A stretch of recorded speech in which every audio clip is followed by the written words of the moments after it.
hidden treasures of the 119th Psalm.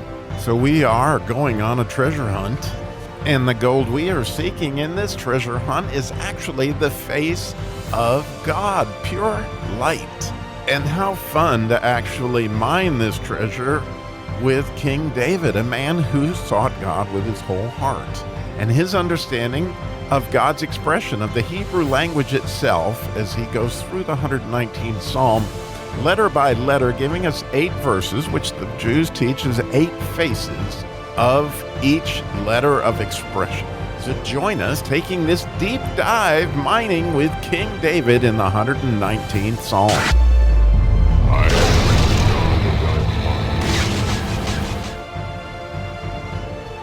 So let's dig in, first of all, in this first episode.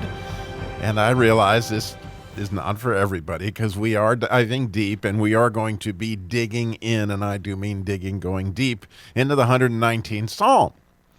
So I don't know about you, but I have determined that a lot of times the best discipling comes from the best questions. Like, what are the questions that you have? Have you read through the 119th Psalm? I just came up with all these things like, man, I just do not understand why we're repeating all these things.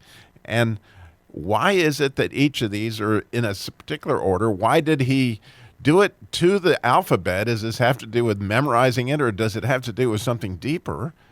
And since the word commandments shows up so many different times, how do commandments differ from precepts, differ from statutes, different from the law, different from the word?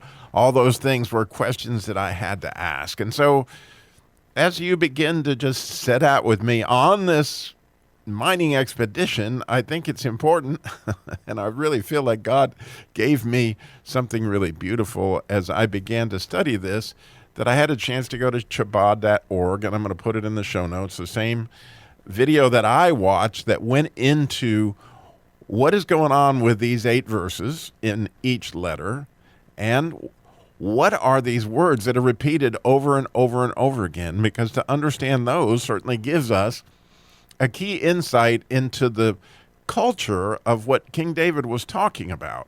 The Jews consider this psalm to be completely for Jews. In other words, here we're going to be talking about all these mitzvah, which the mitzvah are the 613, what they consider to be laws, but that word in itself may be a misstatement. There are 613 mitzvahs that the Jews believe are in the Torah. So we need to figure out, what do they mean by Torah? And we need to figure out, what do they mean by mitzvah or law?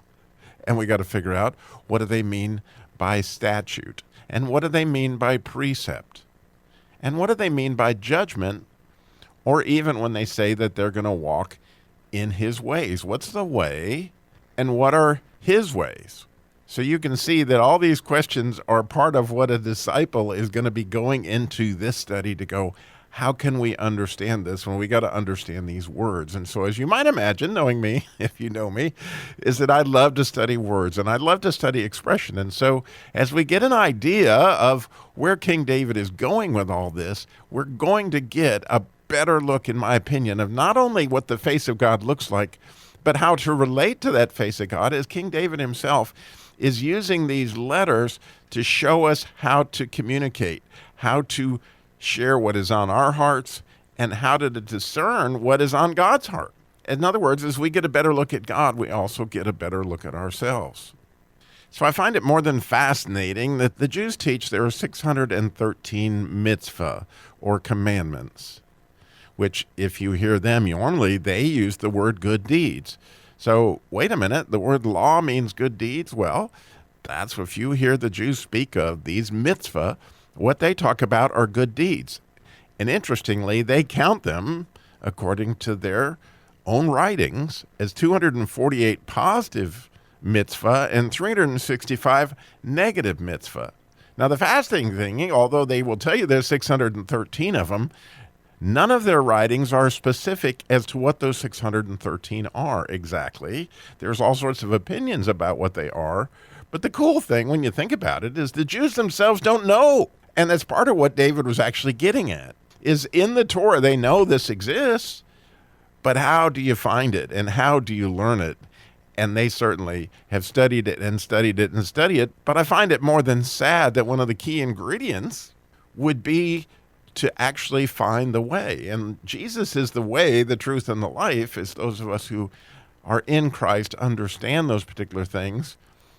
But I think it's also really good to understand King David was in this culture. And so when he is talking about commandments, statutes, etc., he is trying to relate to what his understanding of the Torah is. And so as we go through this study, and today's episode is just a short introduction to tell you, these are the questions that we're going to go into, and we'll begin by each one of these commonly repeated phrases, statutes, precepts, etc. We'll go into an episode on each of those particular phrases before we head off into the Psalm, so that we can have an introduction to begin to speak the same language. So as we study these phases of each of these particular letters, that we have a common language or a common culture with what King David was looking at when he talked about a statute or a precept or the Torah.